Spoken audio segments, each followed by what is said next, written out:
Bonjour Jean-Eudes. Bonjour Lisa, comment allez-vous? Mais très bien, merci. J'espère que vous allez bien aussi. Ce matin, vous nous Mais, proposez un décryptage des méthodes antifascistes. mais oui, tout à fait. Il est vrai qu'on a raison de ne pas être trop obsédé par les antifascistes comme eux sont obsédés par nous, mais il est bon de temps en temps de s'intéresser un peu à la manière dont ils fonctionnent parce que, hélas, ils ont de l'influence et ils ont en particulier de l'influence à droite. Depuis Notre-Dame-des-Landes, la mort de Clément Méric et surtout depuis la candidature de Zemmour, plus personne n'ignore l'existence des antifas.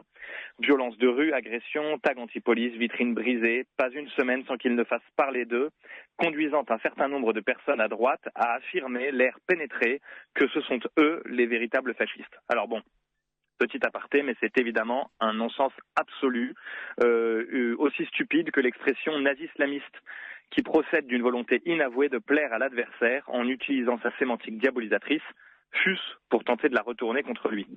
La vérité, c'est que les antifas sont bien plus proches, par leur pensée, par leur méthode, des soviétiques que des fascistes, ces derniers arrivant justement au pouvoir par volonté d'empêcher l'Italie de sombrer aux mains des premiers, les soviétiques.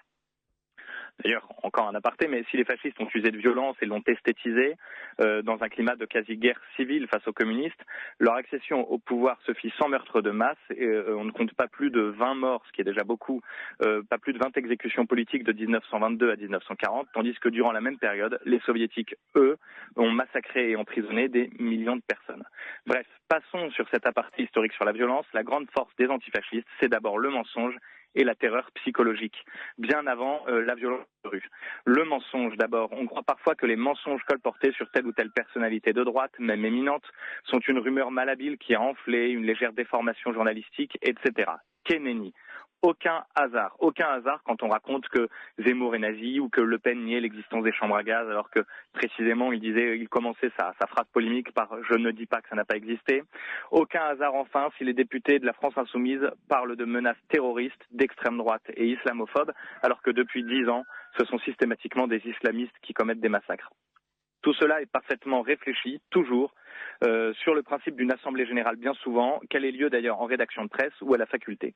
Le premier mensonge d'une assemblée générale, c'est son nom d'ailleurs.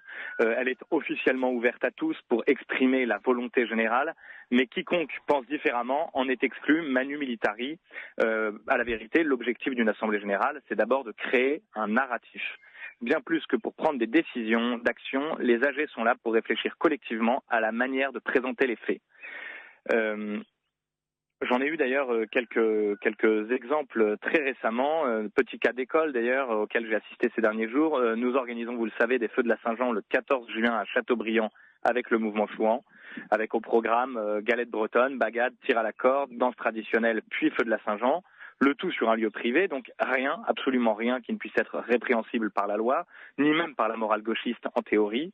Eh bien, plusieurs AG se sont tenus à Rennes, à Nantes, il y en a une ce soir à Châteaubriand, et de toutes ces AG sont sortis des communiqués repris par la presse, hélas, appelant à ne pas laisser, je cite, des groupuscules néo-nazis et violences organisées, ou à lutter contre des catholiques intégristes, et en dénonçant bien sûr l'inaction des pouvoirs publics. Eh bien, ces communiqués sont repris.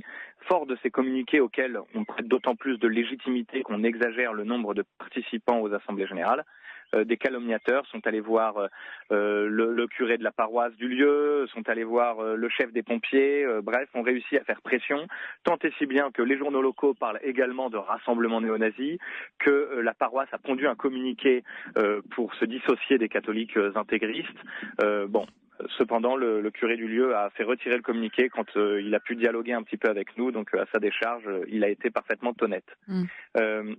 Mais bref, de ces mensonges des antifas qui terrorisent tout le monde vont peut-être naître encore une fois des interdictions préfectorales, puisque vous connaissez la rhétorique, si la préfecture autorise un rassemblement nazi, c'est qu'elle est nazie elle-même. D'ailleurs, c'est amusant avec ces AG, c'est que et la rhétorique antifa, et je terminerai presque là-dessus, c'est que bien souvent, elles qui sont antiracistes, internationalistes, etc., elles racontent toujours que l'école hors contrat qu'il y a dans un village, la paroisse conservatrice, etc., ce n'est jamais tenu par des gens du lieu. Vous savez, ils essayent toujours de vous faire croire que ce sont des bourgeois venus de l'étranger qui viennent imposer aux classes populaires leurs rassemblements, leurs écoles, leurs paroisses. Bref, un petit chauvinisme amusant quand on sait que d'un autre côté, Mamadou, mineur isolé de 42 ans et parfois violeur récidiviste, lui, a toute sa place dans les villages bretons. Dans tous les cas, c'est toujours un subtil mélange de mensonges et de terrorisme intellectuel qui permet à l'extrême gauche d'imposer ses vues, notamment à droite, et c'est ce que Le Gallou appelait très récemment le lâchage. Chaque fois que l'adversaire somme une personnalité de droite de lâcher une autre personnalité de droite, bien souvent cette personnalité cède. Je vais citer un petit exemple, et là pour le coup je termine là-dessus, qui en dit long et qui explique les victoires de la droite nationale en Italie, vers laquelle tout le monde regarde, quelles que soient d'ailleurs les insuffisances parfois de la politique de Meloni. Meloni, elle ne fait pas de lâchage. Quand elle a été sommée de s'expliquer sur le rachat par Casapande, une organisation ouvertement fasciste, grâce au fonds d'une fondation proche de son mouvement à elle, loin de s'excuser et comprenant le piège qui lui était tendu, elle a préféré répondre « Je préfère qu'il y ait là-bas un local de Casapande plutôt qu'un fast-food ». Voilà. Et bien, devant tant de décontraction, la polémique gauchiste a pris fin immédiatement. Donc, avis à nos responsables politiques en France, ne baissez pas les bras et ne pratiquez pas le lâchage. Merci Jean-Luc Gana pour cette chronique, et puis on vous souhaite quand même beaucoup de bonheur ce samedi avec vos feux de la Saint-Jean. On espère que toutes les tentatives d'intimidation gauchiste ne pourront pas perturber ce bon moment. Ne vous en faites pas, nous n'avons jamais eu peur d'un homme, ni même de plusieurs, comme dirait l'autre. Voilà. Donc il n'y aura pas de problème. Et bon feu de la Saint-Jean, et puis on vous dit à mardi prochain. Merci, au revoir les autres.